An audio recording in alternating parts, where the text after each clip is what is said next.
साथियों नमस्कार।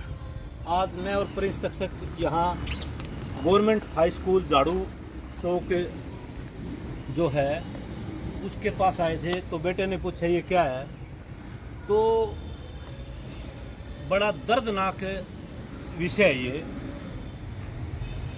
कि पूरी दुनिया शिक्षा के आधार पर वैज्ञानिक दृष्टिकोण पर पता नहीं कहाँ चली गई और हम लोग देखो कहाँ बैठे हैं। हम इस स्कूल में पढ़े भी हैं 11वीं क्लास में 12वीं क्लास में, और चक्की दादरी के बहुत से लोग इन स्कूल में पढ़े हैं। इस स्कूल में नहीं, ऐसे ऐसे काफ़ी स्कूलों में पढ़े हैं और ऐसे ऐसे काफ़ी स्कूल हमने बर्बाद होते अपनी आंखों से देख लिए। लोगों का पता नहीं क्या आकलन है, विपक्ष का पता नहीं, विपक्ष तो खैर है ही नहीं, कुछ एक लोग जो मौसमी हैं उनका भी पता नहीं क्या आकलन, वो लोग सरकार को दोष देते हैं। मेरा मानना ये है कि ये सारा दोष हमारा है। ये जनप्रतिनिधि पक्ष या विपक्ष जब भी हमारे पास गए, हमने कभी नहीं सोचा हमारे गांव के, हमारे मोहल्ले के सरकारी स्कूल अच्छे हो जाएं, राइट टू एजुकेशन वो हमारे को मिल जाए। हमने कभी नहीं सोचा, न इसकी कल्पना करी। आज भी विधायक जी के दरबार में जो लोग जाते हैं वो व्यक्तिगत काम के लिए जाते हैं। एक गांव में 5-5, 6-6, 7-7 करोड़ रुपए प्राइवेट संस्थाओं में जाते हैं। पूरे जिले का तो पता नहीं क्या हाल है। प्राइवेट स्कूलों की बात करें तो 5-10 स्कूलों को छोड़ के वो भी काम चलाऊ हैं। 2-3-4 स्कूल ठीक श्रेणी में है जिले में, मेरे जिले की बात कर रहा हूँ मैं। बाकी तो कूड़ा भरा हुआ है। कुछ स्कूलों को छोड़ दें तो वहाँ का टीचर्स कैसा है, वहाँ की फैकल्टी फैसिलिटी कैसी हैं और सक्सेस रेट कैसा है।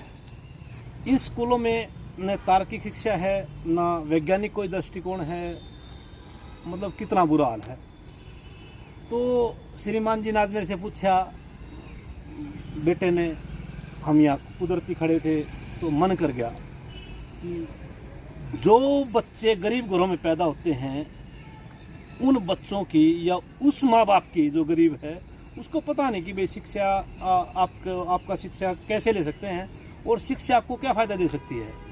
और इस स्कूल में अगर शिक्षा नहीं है या स्कूल की हालत ख़राब है तो वो क्या करे, 300, 400, 500 की मजदूरी करे या किसी के साथ टकराए। तो टकराने का तो मादा हमारा वैचारिक दृष्टिकोण तो लंबे समय से ख़त्म है, हिंदुस्तान का दशकों से ख़त्म है, सदियों से ख़त्म है। वैचारिक तो क्रांति हमारे पास कभी हुई ही नहीं। कुछ लोगों ने छोटी मोटी चीज़ें करी हैं, वो एक अलग बात है। तो इससे पहले भी देखा है 15, 20, 25 साल से तो हम भी चलो जवान हैं। हम विधायकों के दरबार पे, मंत्रियों के दरबार पे व्यक्तिगत काम के लिए जाते हैं, सिर्फ पर्सनल काम के लिए, बदली सदली या पर्सनल लोभ लालच फ़ायदा उठाना है, प्रशासनिक कोई कार्य है तो। और ग्रुप में भी इकट्ठे होकर बैठकों में सरकार को गालियाँ देते हैं, अधिकारियों को गालियाँ देते हैं, गांव के जो पक्ष विपक्ष के लोग हैं उनको आपस में गालियाँ देते हैं। शाम को एक दूसरे की माँ बहन करके जब घर जाते हैं या यहाँ नेताओं की। लेकिन हम नहीं चाहेंगे, कभी रोड पे नहीं आते हमारे रोड कैसे हैं, हमारे स्कूल कैसे हैं, हमारे हॉस्पिटल कैसे हैं। और ये सब मैं तो ये मानता हूँ अधिकारियों की कोई गलती नहीं है, सरकार की कोई गलती नहीं है, और फिलहाल जो पक्ष है उसकी भी कोई गलती नहीं है। मौजूदा सरकार की कोई गलती नहीं, उससे पिछली सरकार की कोई गलती नहीं, ये तो आपकी गलती है।